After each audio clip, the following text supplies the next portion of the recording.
Voilà, assalamu alaikum de Jama TV, assalamu alaikum téléspectateurs info et téléspectateurs info kalamandar mandat de Jama TV émission Hotren Fouta hande kade hewti ka plateau men Jama TV do émission molana do ngandi tous les lundis haray be mari 14h30 et 15h30 donc émission moyne Hotren Fouta donc ara salmini ne ray memben e babira memben kotira memben e bapira memben e sorira memben e mawɓe men ɓen fof kadi jooɗi ɓe no laade télévision Jama TV kadi ɓe jiɓoɗo Allah ɓura ko honto télévision yewi ha mi andina ɓe aray ɗen ɗo Wakam cité ensemble en face joolirde nden télévision ko ɗon woni e télévision kay no inne Jama TV siɗa faala noon kadi nadde télé on kadi hara wona ka télé jooɗiɗa ka salon ma daruɗa haray télécharge nada ka Play Store ka para ka Play Store télécharge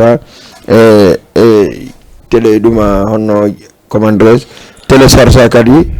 application Jama TV on inshallah ka téléphone ma wawa darde programme ji Jama TV ni fop hara salmini jama on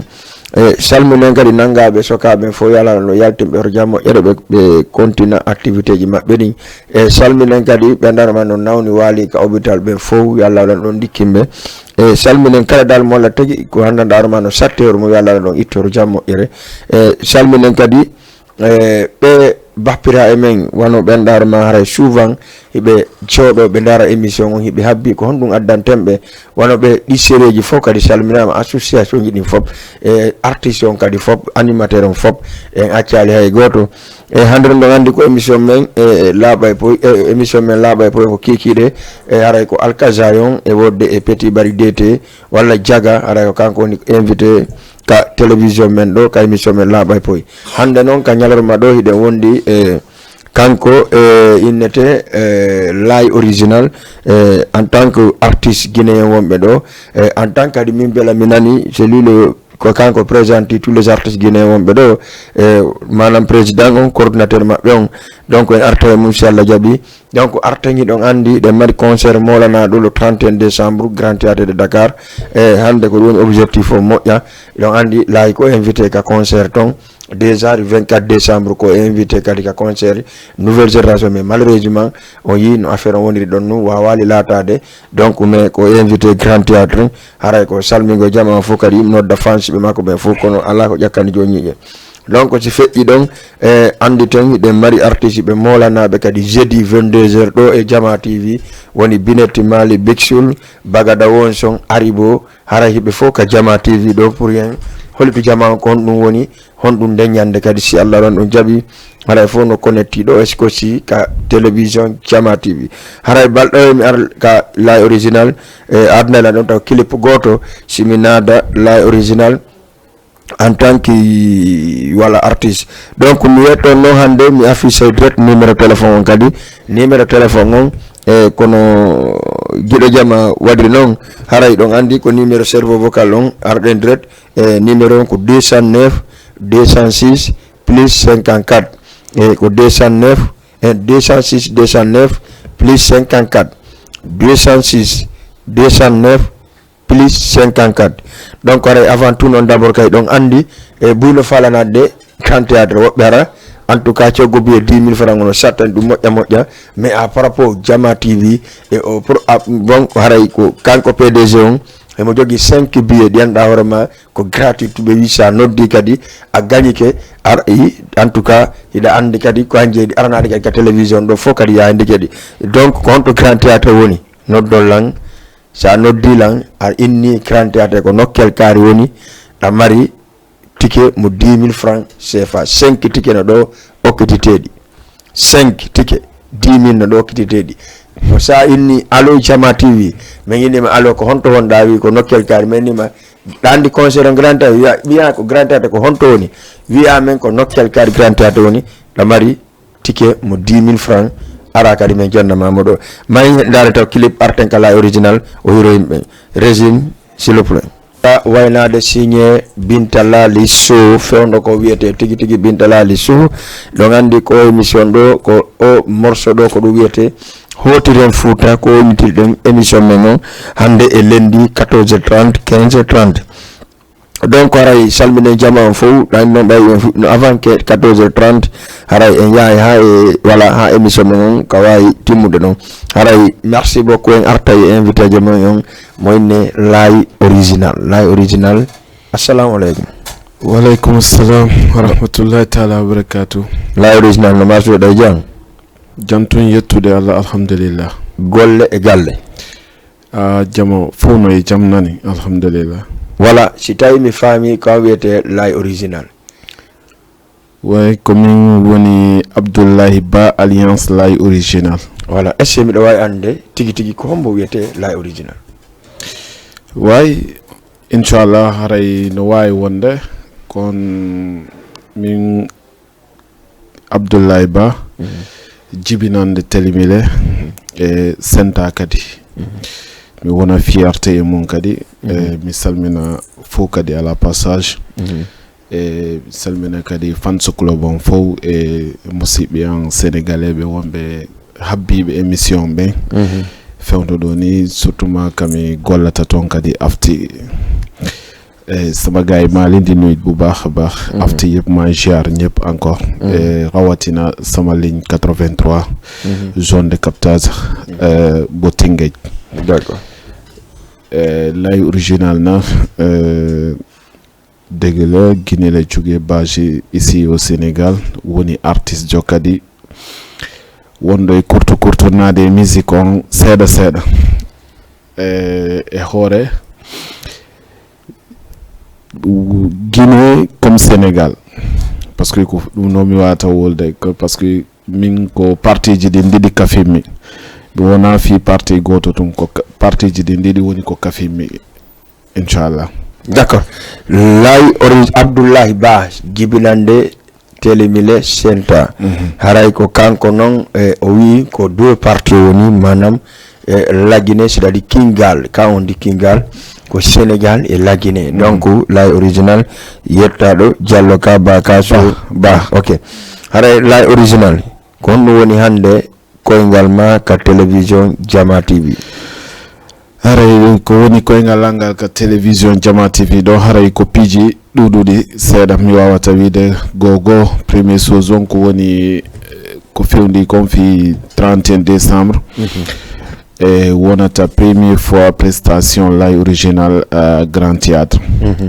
haray noon ko hunde mawnude janɗude kadi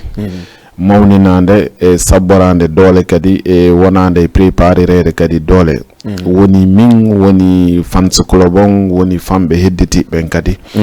e surtout ma kadi kono mi yaaliri nane noon e ɗimmoɓe an wonɓe Sénégal ɗo ɓen woni sénégalais ɓe mi kafidi golle ɓe mi gollidata nokkol gotum haray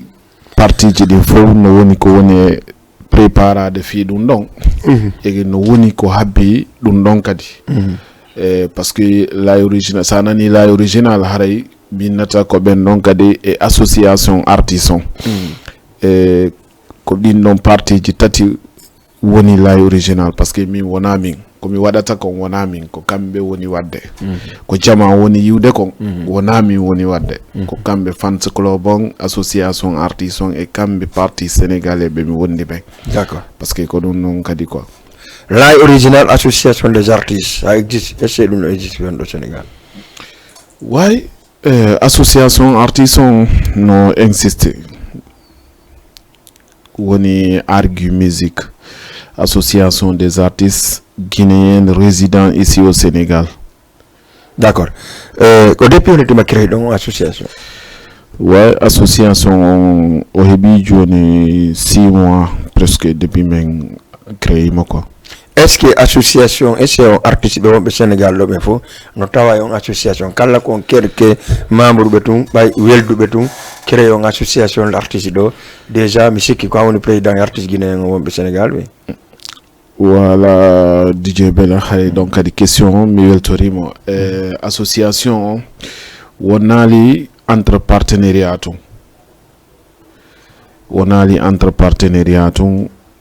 kono concerne kala artiste jo wondo Sénégal do soit o jaba bokkude soit o salo bokkude ko din don didi mais association concernant partenariat on tout que tous les artistes résidant ici au Sénégal association concernée mais non mais il n'a pas force comme à bokak association fi meden fala ya bokok association na force ko sitay woni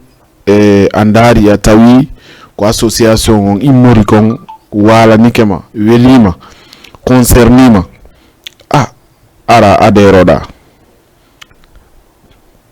aray ko nder association bokoda mais non kadi men ginnata affaire on concernant lima welalima ko forcément ko ma bokka nder ton non mais non fur et à mesure no golle association on yarata non an salinodo bokkude nder ton fur et à mesure no yarata non a taway carrément ndikka simi bokkuno ko association do ɓuri nomi yarata hoore an non. D'accord. Sita simi tawano ko association ɓuri nomi yarata hoore an non la original kon combien de personnes combien de membres atti joɗade créa o association les artistes au Sénégal? Donc membre on ɗuɗuno seeɗa parce que convocation on wonuno e ɓen convoque no jama presque dans 2 semaines après réunion on quoi ko biru notinoɓe ɗon ɓen presque 36 personnes notino ɗon 36 groupes artistes 36 artistes voilà non de artistes non de groupe quoi non de groupe artistes non de groupe artistes c'est ça ouais non de groupe artistes 36 wonno ko présenti ka réunion même waɗi réunion on men yewti goto men posi idée ji ɗin Allah waɗi menen fottunoɓe ɗon ɓe men fo men tawi c'était importance e hakkunde amen menen artiste on ko woni importance kadi e menen artiste on. D'accord. Mais là min depuis que min Nicolas original ni président artiste wonɓe ɗo e Guinée Sénégal ɗo ɓe ma ya aucun artiste mo mi yewta fi mo ɓe nanoy ɓe reconniji ko laawi woni président artiste on alors que mi sikki awe ɓuri 30 awi 30 par exemple groupe artiste joɗɗin e joɗike on waɗi vote tawi ko an gagni wongol ɓe ka association wongol hoore association on ka ko honno woni ɗa hoore association? Bien sûr min lay nami président artiste ko woni Sénégal ko ok il faut soit clair min mi wona président artiste ko woni Sénégal comme faux mais je suis le président de l'association. Non, ça une association des artistes sénégalais au Guinée donc tu vas présider tout? Non parce que ok association et tous les artistes c'est pas le même lay a wi'i kan wila nane wiwɗa si tawi an on en forsali hay e goto yo naado ko association ka kono si kala tawaka ka association c'est abdakorali validali wongol ka association là je ne suis pas ton président, moi je suis simple président de l'association. Si tu n'as pas dans l'association je ne suis pas ton président. Ok joni noon lay sinnama les artistes guinéens vivant au Sénégal woni yimo Poda woni yimo Mamaya woni yimo rap woni yimo reggae woni yimo dancehall woni yimo folklore kala ko waɗata e nder musique on sinnama l'association des artistes guinéens au Sénégal ɗon accali hay goto n'est-ce pas ka haray acci goɗɗo accali ko ɗum noon waɗi je viens avec toi haray acca par exemple si innama exemple mi jonnuma innama nder l'association l'animateur guinéen au Sénégal min mi jaɓi misali si association on no valida par le président c'est obligatoire c'est lui mon président famde donc obligatoire hande si association mon l'artiste on hara kon 5 personnes si tawi no valida ka doit valider donc quel que soit alpha personne wonɗo ɗo Sénégal yimo c'est toi qui est président ko ɗum ɗo noon woni mi salanakima est-ce que tu vois ko ɗum noon waɗi siminma fur et à mesure golle association o fur et à mesure golle association no avancinirta noon walla no artiste ɓe heddiɓe walla communauté guinéen wonɓe ɗo e Sénégal on no ɓe yiirta avancement golle association on no woni yarde noon min artiste jon mo andanɗa hoorema mi bokkano mi jaɓano bokkude ko association simi ndaari mi tawi golle association on carrément woni ko woni avancinde awa hay si tawi woni ko artiste ɓe wonɓe nder ton ɓe a taway ndikka simi bokkuno nder ton minnata. D'accord. Et là maintenant ça la famille question mi illuma en tant que le président de l'association des artistes woni ko 10 personnes woni ka groupe woni ko 5 personnes woni ka groupe si tawi a rewi ka do a rewede don a reconnaissant mo ko woni président on quel que soit alpha ardo wo ko bawma yutude tant que mandat ma ngasal là c'est sûr voilà il faut que tu me répondes à cette question fedde dum don parce que an gon wadi na wi go to no sa tawaka abokali haray aboni sharia sengo parce que go wana woni illégal si tawi non ko légal non woni haray kala hande kadi lay no mari agrément c'est lui le président de l'artiste lay no mari kala ko concerne artiste kon lay c'est lui le président ardo ko par la force si normalement dans les conditions so wada goddum ko mawide lay original lay jonna mo fower yo yaw wada hunde de merci to mari on légalité merci voilà on question maram weltori mo normal parce que première position taw là et horemo avant l'association et dossier ji dossier ji association non c'est légal. D'accord. C'est pas illégal mais c'est légal. D'accord. Avec l'association des artistes. Association on mari dossier complet. Tampon comme signature. Signé ministre de la culture. Tous les papiers. C'est-à-dire, il nous faut la femme de leur papier, agrément, l'association de l'animal et guinéen, artistes guinéens au Sénégal, signé par la ministre de la culture. C'est-à-dire, vous avez un dossier complet. Maintenant, association, nous avons un dossier complet. D'accord. Merci beaucoup. La originale. D'accord. Mertayma si budi do seda acha la original daren kon dum woni wadde e der musique ko watta kon et tout ça si arte non ka côté musique réel parce que là en landon tout woni bon vous les artistes guinéens wombe reconnu innube reconnu ça la original en tant que président des artistes donc la original est là 60 voilà wade 200 206 209 plus 54 206 209 plus 54, vous avez billet d'avion, vous avez billet d'entrée de Grand Théâtre. Excusez-moi. Ticket d'entrée Grand Théâtre. Le mari ticket d'entrée Grand Théâtre, samedi le 24 décembre. Le 31 décembre, pardon. Nous avons de la Faldian. Vraiment, connu vraiment. Conseil, carrément. Vraiment. Le 31 décembre, à partir de 19h, je me suis dit que ni fans club la original, ni fans club Bagada Wonson, ni fans club Bexub 224, ni fans club Haribo, Binet, Alcazayo et Kala artiste Etado. La concert va débuter à 19h. Tedungal le modo, concert on débuté à 19h au Grand Théâtre Wonde. Ça va terminer tout. Parce que l'on a dit,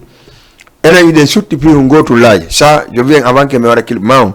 Il y a des soutes ni problème goto. Hay on non be rapper be ka deuxième partie arda un problème donc on be artiste je ne sais pas, mais mardi un problème. Et il faut que jama anda fonction si arali law ko dum don warata minimiser artiste jong hewre mum sur scène.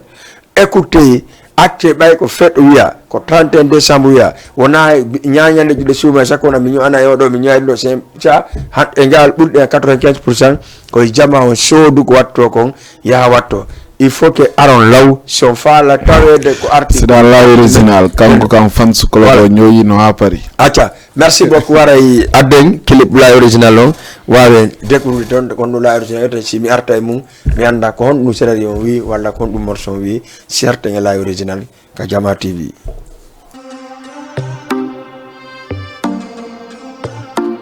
Daddy B, my production.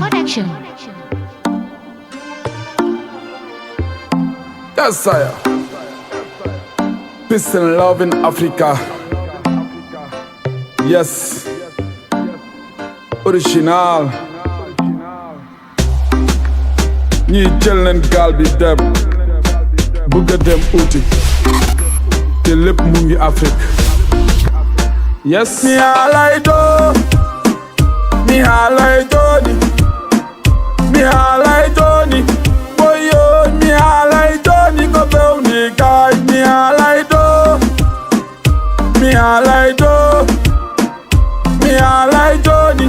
boyo mi halay do ni ko bew ni kay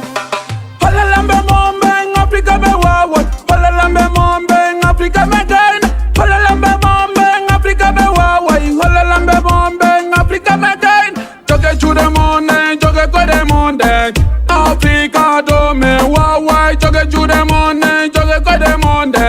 Afrika do me gain na jangia gaini gole botako hala ne me ngonu wadi fidunga jangia gaini gole botako hala ne me ngonu wadi fidu chamanga ngonu wadu dondu petrolo ngonu wadu dondu ferron kadi ngonu wadu dondu oron kadi ngonu wadu mi halay do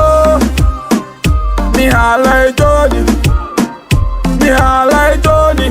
boyo mi halay do ni ko bew ni kay mi halay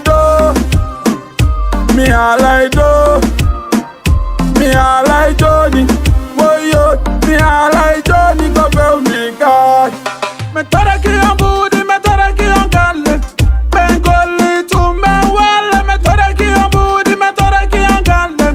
bengoli tu me wala aidez-nous sauvez-nous on est tous africains aidez-nous on est tous africains aidez-nous sauvez-nous on est tous africains sauvez-nous on est tous africains on est tous fondés l'Union africaine c'est des hawa tous dans le complot signé la original Africa o morceau do monsieur ko clip do ko clip Africa pourquoi yimuda clip Africa parce que en Afrique do sandari piji men no wadi satire ha burti quoi surtout ma hakune men e président be men ben quoi même nani do na yo Afrique en gaynay on gaynte ngene samporto be sandari Afrique ressources sont faux no do mais en président be men ben kambe toujours ko européen be ben wawata kondizu be kondo be wonirta e Afrique quoi atay no musi seda quoi joni non il faut que enen kambe toujours ko intérêt mabbe be jokkiri en quoi intérêt mabbe be jokkiri en chaque instant côté mo darda wo kambe ko intérêt mabbe on quoi si be ala intérêt der ton ara yaaju mabbe ala e mum est-ce que tu vois maintenant tawata ndara tawa ka ndarirda e Afrique wo haray ko ressource men on be jettata be yaabe golliro ya kamabbe te enen haray den jiñi fi yawgol kamabbe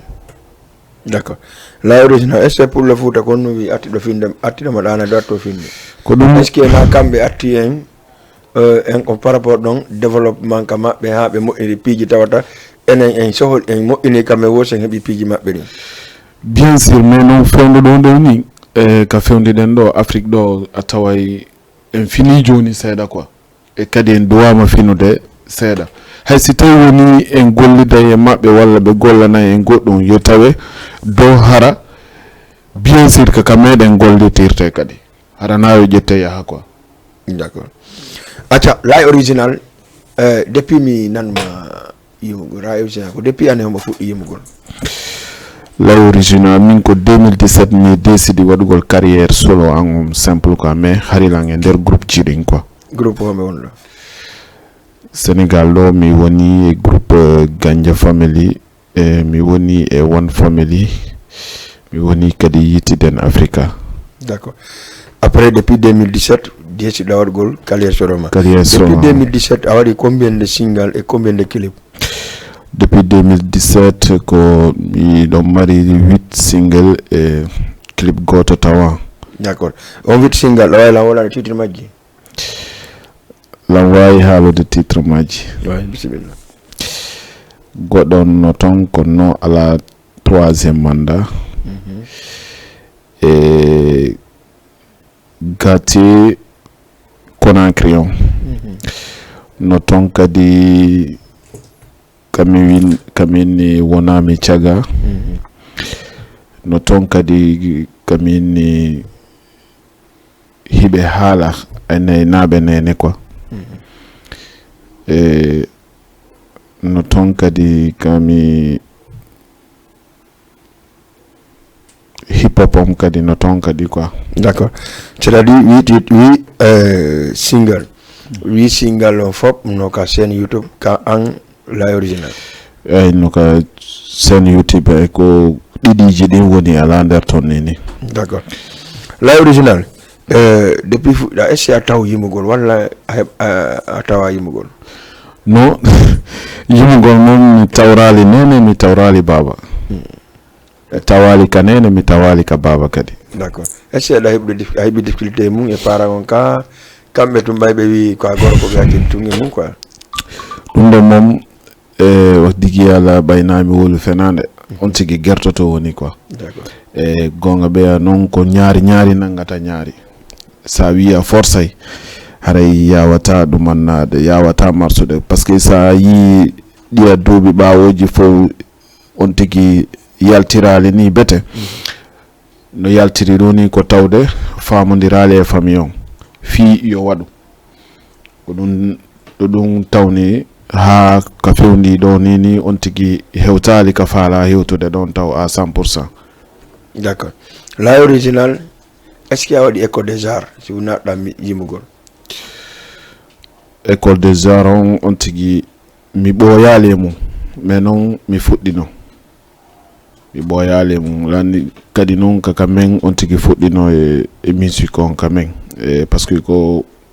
mi fageya en ko gonga be ko men pay koy non e baaw mabbe hay Sénégal do ko mi ar do mi wonduno do Général Fouza presque 3 ans mi ngema ko mede wondi nokku goto si Allah wadi o yiltiti kameden wacciran do quoi. D'accord, ok, la original pourquoi on wonbe artiste guinéen be wonbe do be c'est-à-dire on base do yimugol do tun teala yimbe be andata on nanota on manta ko pourquoi on yata la Guinée yimon comme par exemple no heddi be no hara promoteur ben kadi engagé do yobugol de millions ji adda Sénégal. Bonne question. On question maron hande men min innay Sénégal lo mede mankiri honno engagement producteur mede mankiri engagement management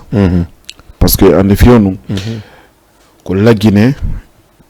ménagère be wonbe Guinée ben mina sapo e mabbe est-ce que tu vois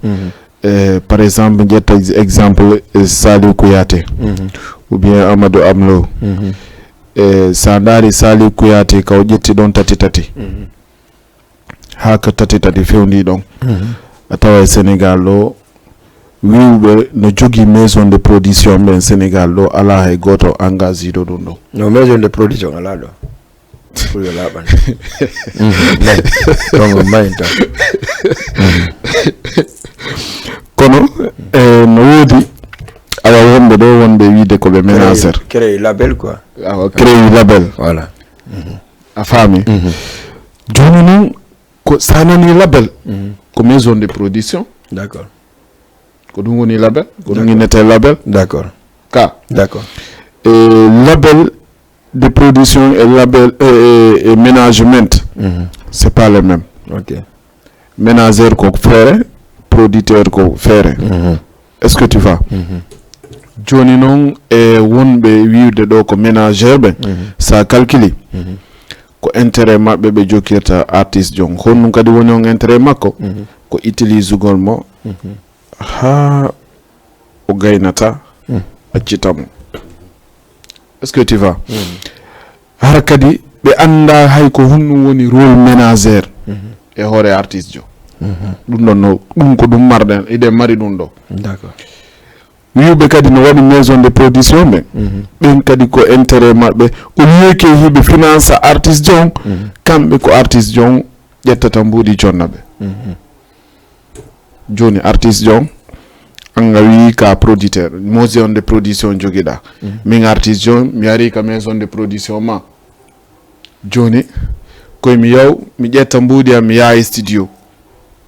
est ce que tu vas silan wawi windude texte awa simi wata windude texte koye mi yaw mi yoɓa goɗɗo o windanam mi windowo o windanam mi texte est ce que tu vas mimo an jogui wiwɗo no créé maison de production o kay studio kono mi golliroyta kay studio o anda est ce que tu vas anda kono mi golliroyta kay studio a anda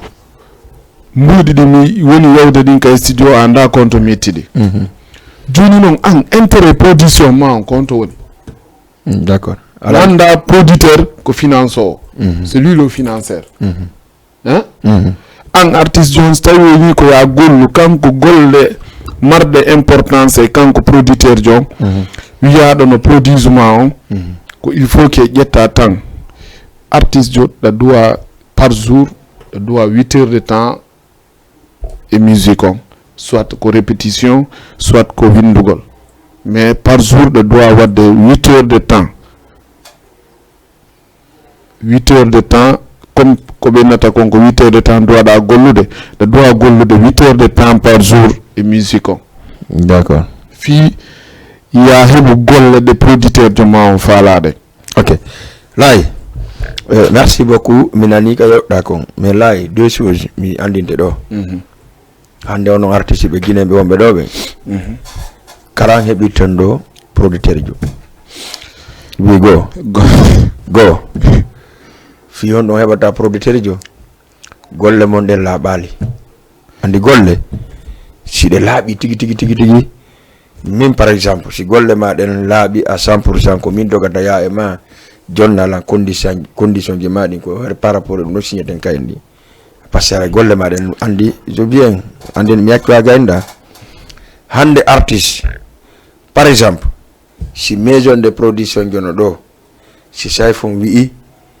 ara on tigi Saifon ɗum o wi alo miɗo falama ya won ka maison de production Saifon jonnima condition ji makko o daki on ɗon d'accord parce que le travail a tel clair mais est ce que abum jabani mi arayma Laye c'est-à-dire na e bonu débat on a woli miɗo jenti banna c'est-à-dire 7 minutes lan jogi korono ma on da wolde miɗo jenti donc ka fewno ɗo ni Sénégal ɗo artiste on o yima ɓe ɗo ɓe on yima ta fayda koni différence tout Laye sa ari ko giggol yimata o ɗara lume la même chose musique mo waɗɗa on et puis ha woɓɓe ma 95% yata e studio programme somji mum ni ko yaw télécharge bit ara tego e majji séri miɗo yiɗuma I love you c'est ça la vérité bien alors que hande marchandise o doloke ma mo wattiɗa ɗum mi yimo hande mo welalan mi yaha mi ɗaɓɓamo miɗa Laye konto o doloke ma soɗɗa mi sodamo a famude donc il faut que onon e hoore mon artiste ɓe wonɓe ɗo ɓe vous travaillez même gollo ngara ko golle moƴƴe diten hiɗon mari probléme goto Laye wi manager ala ɗo non ko ɗiɗinoto miɗo d'accord amma producteur ala ɗo par ce que vraiment peut-être ko watton ko woni haaju maɓɓe ala woɓɓe no ɗo jooɗi Sénégal ɗo ɓe producteur mbi lagine nanda siɗa hooli ɗum ɗo jooɗi Sénégal ɗo ɓe ƴetta mbuɗi maɓɓe ɓe waɗa e artiste o lagine par exemple wono la jogui ji o yimowo wallahi gila wari miɗo wowma wiide ko producteur jo makko on hay si o waali so waloto o wallaymo no walata na ñaami so ñama ɗo ne janggo mi naɓanta ko ñama par ce que elle fait ko laaɓani producteur jo no andi janggo so waɗi 2 millions o hetta 1 million 500 là ça c'est l'intérêt personnel parce que business non ok donc onon noon artiste wonɓe ɗo ɓen à 95% pour mon fimon alors vous êtes d'artiste vraiment kon artiste kono on yahali ka artiste on waɗeteɗo onon jusque hande vraiment la original il y a de quelque chose en tout cas mo gollude mo mari 100 000 francs ka ƴeefa s'il veut demain il fait 200 300 wara o liɓa ka marché non la original c'est un artiste donc mais heɓali ko wallito ɗum heɓali ɗum de alors que hala artiste on c'est pas là-bas d'accord mi caɓanta ɗon e hoore am min taw min la original si a vérifie par exemple sonji wondi ka YouTube ɗi hande an e hoore ma sa jooɗike a jentike taway min sonji anni a nanata toon taw de deng son love moi je suis 100% révolutionnaire est-ce que tu vois ɗum hari min e hoore parce que de balɗe ɗo mi yehi ɗo soirée artiste Joe mi wonno invité mi woni dow min e DJ ɓe go e artiste ɓe ɓuy men fotti toon kono a ndaaray 100% koko yewtuɗa kon fuu hay gooto alaa ko yimɓe ɓuri giggol kamile wonde lay est ce que a faami on est dans 100% a taway ko invita kon ka soirée ɗon c'est la même rythme a jamtoto goto tegama to joni mo kan tawade hoore mum ko mélodie on change c'est la même chose ko ɗum woni problème maintenant non e nder on différence ɗon no toon ɓe andanɗa hoorema a faami e nder amen no toon ɓe andanɗa hoorema carrément si ɓeeɗo simi waɗi mbuudi e maɓɓe mi hettayde ɗum no e nder amen hay si tawi woni ko wonɓe ka nder association amen on tun si a ndaari par exemple uji réunion freestyle ji répétition komin watta a ndaaray tawa carrément ɗo marɓe talanno nder ɗo a taway ko soutenance e financiére ɓe manquiri na par rapport e golle e manam expérience musicale on wa ila engagement musical on lay pourquoi non ayi ya l'engagement ya talent pourquoi ƴetta talent mon on naɓon laggine comme no heddi ɓen fof no ndaron est ce que on heɓay toon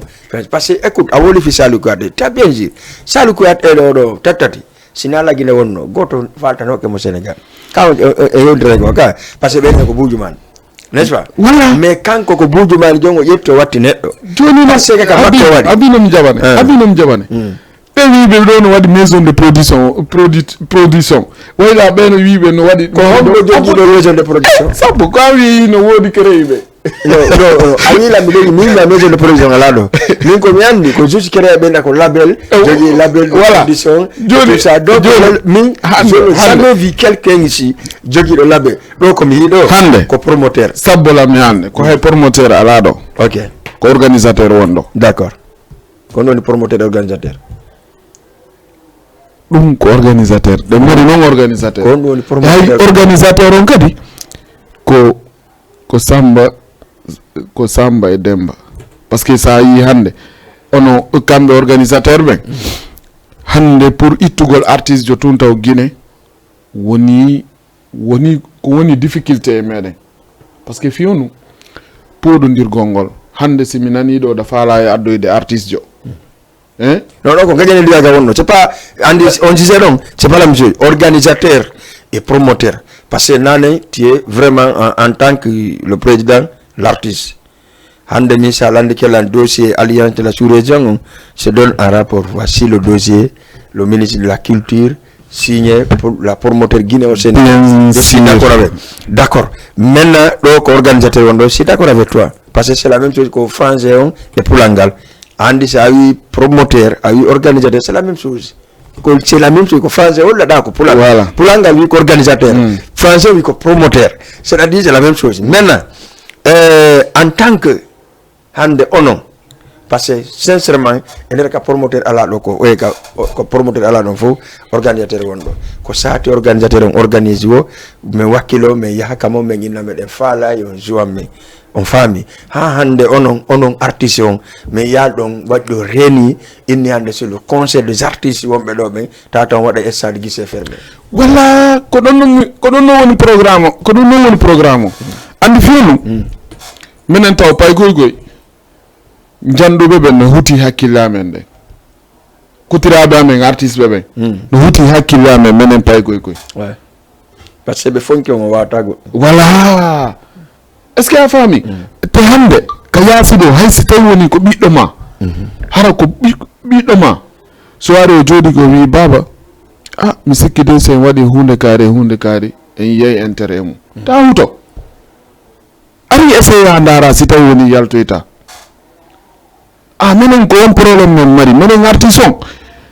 e ñakka de considération no hakkunde amen taw est ce que a faami par ce que ko paygol ni mi dépassé o te wona noon affaire o wona noon hiɗo wona paygol tosokol yiya ko mawɗo yaali parce que aduna on vraiment évolue quoi non ya de monde ye est-ce que a fami évolue quoi mi hande sénégalais be wobbe mabbe no ton organisation ji mabbe be noddayla te ko mi guinéenjo kono be noddayla ilam bokki kadi e association artiste mabbe on. D'accord. La original numéro de téléphone ko 206 209 plus 54 ndaren don raga bambang arten ka émission men ka plateau men si arto nge bineti mal clôture nge émission men on passe le l'air donc do ngandi toujours ray ko la original wondo hande depuis ne bimi do falno la original ardo mais ko Allah hande Allah moy passé le 31 décembre imo invité à concert grand théâtre pour la première fois mi arta e makko dum don une dernière question don parce que la ngandi artiste guinéen bossino wadi rêve wul jougo ka scène grand théâtre de Dakar donc cette fois-ci Allah obisance jougol makko grand théâtre si Allah lando jabi le 31 décembre donc haray ko enen e bagada won son e ke fi fo on e yawno bisaw alhamdulillah rabbil alamin be wado des concerts géants mo yi ka TikTok ka Facebook ko anday en tout cas pas ko c'est de en tout cas haray ko Sénégal si anyana be goddum mais Europe Asie anyantabe public yon parce que aray be noto massivement haray den todi Guinée on fop yo participa 10 000 francs yoba bier nata jodo ndara concert on parce que minata ko concert mo meda yide kono wallahi azim so hewto grand théâtre e nder scène mo men jonta be ngallon gila de be fuddi juuda Europe ko be won don be nay no wallahi har men joali concert tay me den décide dum don mais à partir le 30 salla jabi haray chaye et 23h minuit atawa ben grand théâtre mais ne wadde mise en scène et tout ça et tout donc haray entrée ko 10 000 francs VIP 5 000 francs voilà mi sikki non biye 5000 jidim baynami felu fayda ko gasudi donc jama bon ber ko heddi wo ko heddi no wodi biye 5 biye okkititodi do e Jama TV kala ando konto grand théâtre woni sa noddi numéro téléphone direct men jonte salme be mburu ben joal ha memo Thiès ayo andi télé on yeyi ha ton merci PDG Guido Jama en tout cas wakilike efforon me remerciement moƴƴa ko na sela maydaren fifop arten ka plateau men Jama TV ko fi fop rendin fata signé bagada won son beksul billo wala wiya aribo don andi o kambe woni ko tim raga wala ara salmini jama fo min non inshallah jabi jeudi inshallah à partir de 22h hara hibe do ka télévision do kambe nayo kala artiste innabe ko be doa nokkugo ari tawi artiste Sénégal mais là qu'on nous prépare dans le 31 décembre en tant que pour la première fois Jougolma grand théâtre kono mi haalirama non parce que min golle an nden faydi ko mi haalama kon ko iwtirɓe ɓawa men gollata ko kamɓe préparata sa nani fewndo ɗo ni laayi zoyay nokkel kaari wona min de est ce que a faami parce que ko fans club on de den taw kala kam zoyta haray ko accord fans club on mi hebi sina dum min e hoda mi wata na bude hoda mais déjà bi accord fans club on joni ko un programme ma mi fala ande kon num sur scène parce que on woni programme parce que fans club on il faut heba accord ma je suis d'accord parce que kam accompagnement mais si hewti antum min tun ka jeppiro dum don ko nandi do fans club on taw dum non dañande no don ko mi burmi tañinade ko sonji di yaltali taw on tigi wawata dum mannade di décidi yaltini di wotuma clip ji majji on pari si Allah jabi ko din non on tigi fala présenté de don de nyende andina jama on ko tidi no warde kadi on tigi arata sondo kala sondo ka marché ko on motivement grand théâtre en tant que lay en tant que le grand théâtre donc motive mi kon ko dudi quoi parce que hande c'est innama Youssou Ndour ko do zuido min kadi minne mi zuidon ouais sinama Wally Seck zuidon yettuma min kadi mi zuidon est-ce que tu vois tous les grands artistes wonbe Sénégal lo ben daju zuidon voilà buy jui ɗon Viviane Zuyi tawi joni yimɓe daƴuɓe heƴata ka nder salle ɓe watti waggo esplanade voilà mais concert daju waɗi ɗon concert ji buyɓe vraiment à l'extérieur ɓe arata hara ko en tout cas sur le grands artistes kamɓe kadi ɓe jui ɗon donc hande laawi tawayon histoire ɗon joni noon tawa joɗɗa mijoɗa ha tawa hande ko histoire laawi original kadi Zuyi grand théâtre a taway ko fierté jano quoi e public angon e fans club angon e association des artistes angon kadi quoi d'accord ok laawi original en arta joni e ma maydaren kili Binet Diallo arten ka dernier waynodiren ɓay ɗon andi duwaji no jaabi min noon le 31 décembre ça sera bon au Grand Théâtre de Dakar si feƴƴi ɗon kiikiɗe ka émission men laaɓa e poyi haray ko alkasayon jogiɗen ɗo kanko e Petit Bari pay kon kon jaga ɓe yewta en ko honɗum kamɓe kadi préparé par ce que ko laaɓa e poyi ma ɓe laɓɓinana en pour ko honɗum ɓe watta Grand Théâtre kamɓe kadi le 31 décembre landi ɗo haray no motiva quoi acca d'accord mi andi tun an a wi c'est-à-dire fans club ma o yaɓe peut être ɗawadi peut être 1000 fans club alkasayon no wi bagada ɓurata ɗo yimɓe an kañ ɗawi an alkasayon fayda ko ɗo won ɗon on peesa e ndaaro mais ça va se voir passer micro no gasa ko min jogoytomo si min ni honto fans alkasayon mi min honto fans la original mi peesa e ɗon pour la prochaine fois kono mi ettidirta concert ji mon ɗi par ce que ono ɗiɗo ɗon doit hawde concert par ce que da holori sengo pay ko holori sengo ɗum noon kam meɗen ko meɗen felliti quoi d'accord ɗon felliti acca pro acca resim may e tawayen Hadja Binta Diallo Mali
voilà mi yiɗa ko metti heɓa yiɗamɓe lamɓe signé Binetti Diallo Mali miɗo andi Mali fop fans club makko on kadi aray habbande ñande moƴƴa ko ɗo mi salminto séréji ɗin fop wono séré Dio Diallo haray mo notti fop janggo e mardi ɗon andi koye fop yawka école Médine ɓe motive jamma o moƴƴa et puis sobiji maɓɓe ɗin kadi labama jamma o fuɗɗiki ɗi haynade haray en salmini séré Dio Diallo moƴƴa e salminen séré Sar rival on kañ kadi ka Mamadou Binta e hadiyatu ɓe fof ɓe salminama Battuli Jekko e salminen kadi séré Foli rewɓe e Médina séré Fotti Foli Médina e séré kadi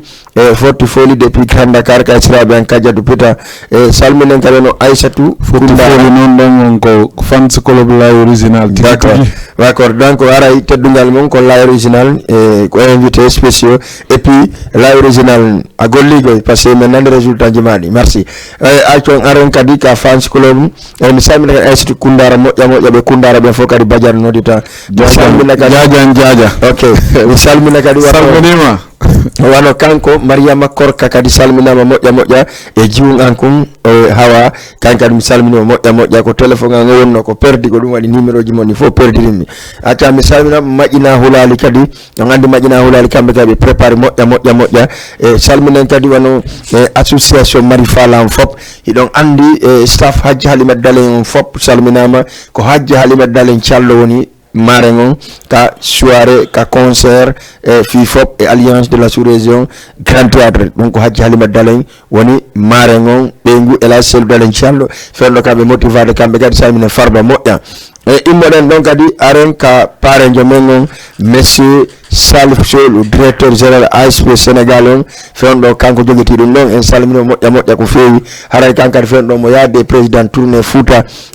Macky Sall ɓe yaadi tourné Fouta kono o wi bela séminaire an on ko le 29 et le 30 et le 31 mais inchallah le 31 décembre avec mes délégations ka ministère haray men hewti ka concert mon grand théâtre. Merci président Salif Sow, merci aussi le directeur général ASP, merci. Avec monsieur Sidi Lelo en tant que le président de l'association de la Moyenne Guinée, président Génération Kambe Djegi, Kambe Oni Pareng on Kadi, donc on est Salmine Salmine Souleymane Barikom Cher, Salmine le président du Haut Conseil à l'étranger, monsieur Wuri Chalere, Salmine le président Malabari Bantenge, Sarfou l'organisation ka Haut Conseil, et Salmine ka a fait l'organisation l'alliance de la sous-région salmine Aliou Barik en tant que chef de l'organisation Amadou Badian salmina mo PDG nouvelle génération merci beaucoup ara en salmini kala en tout cas wonɓe ɗo salmina rewɓe alliance de la sous-région mais fop yen accali hay e goto parce que Mariama Aïssa depuis la Guinée fewno mo ka lawa mo artude salmina kadi wano Aïssa Ba wala salmina wano Mariama Baylo wano Rugi Marli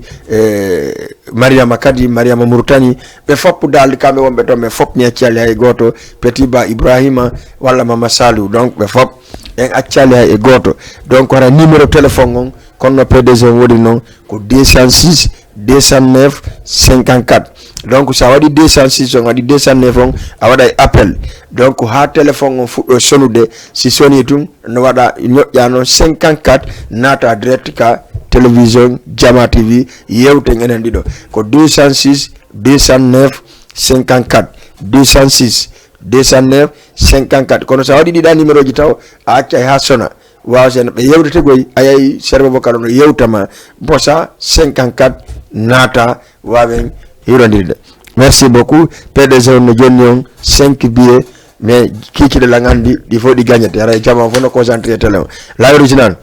noon ɗum accanta men ɗo comme fistan andina men ko woni la original wawe waynodirde ha ñalande wonde kadi ok haray taw mi salminay comme jajiraɓe an tawɓe yiwɗaɓen e madan an ɗon Issatou Bella Bari e nene an jara taw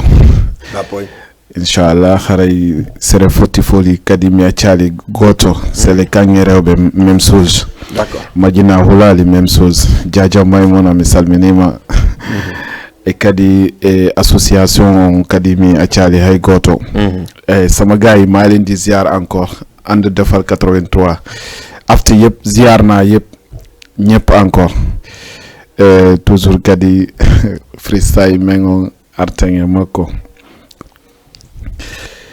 dama yàgg bëgg rap gaay tag ma rappeur fans dañu yàgg xaar moo tax ma fal ni nga amee fulla fayda bi dund mic bi fonk rap bi jënt wek fonk rap bi jënt la ma yotama ñëpp jël na mic bi bëgg a yàq der rap bi ñun mic bi lañu fonk rap lañu fonk rap bi mic bi lañu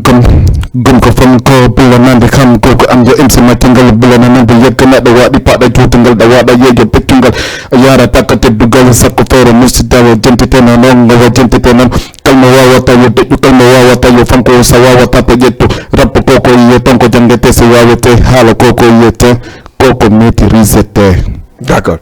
Merci. La original rap ko ka maîtrisete kono ko olof no la original mais là on buri wawde ko nous mais quand même c'est bon donc wara ci vous dire rendez-vous donc andi émission la ni ala bi comme moi entenda donc wawen isal voilà passé andi voilà. Merci beaucoup et merci encore ray mi weltani ki o modja e mi weltori kadi Jama TV yo Allah beydu yurmondirangal hakkunde ci men yanyana e berde den parce que ko si berde de yaaji wawata moƴƴude wa'ana en wa ɓernde karapiɗo walla innen bistataje ɗen quoi parce que ɓerde ɗum ɗo ma yaaji original ko bistataje ɗen jogiijo ay ko bistata o mi doginta quoi ok d'accord ko aftimi woni quoi ok eyi merci ok joni haray ko rendez-vous le 31 décembre inchallah grand yande 19h concert on débutay fansi ɓe fop yarlaw andi non enen ide mari problème goto jano ka jano dum problème men quoi surtout ma ka présentation argol men ka taw ka organiser don taw dum ko problème men woni menen artiste on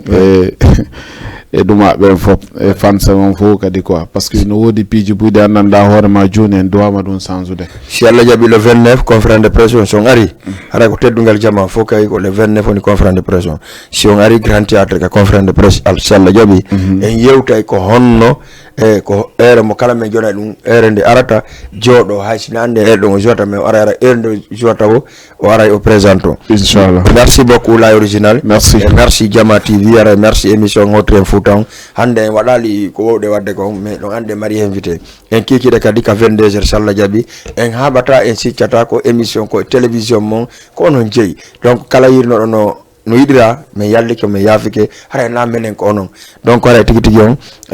yette numéro téléphone on garde ka téléphone mon ko 206 209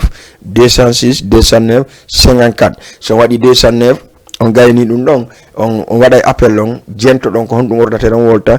appel non ka 54 après naton ka direct ka serveur vocal mi inna on allo yolang allo yewten haray vraiment ko non soutenance ci télé on merci beaucoup PDG et merci kala gollobe gabe on se dit bye ciao à ce soir même 22h 23h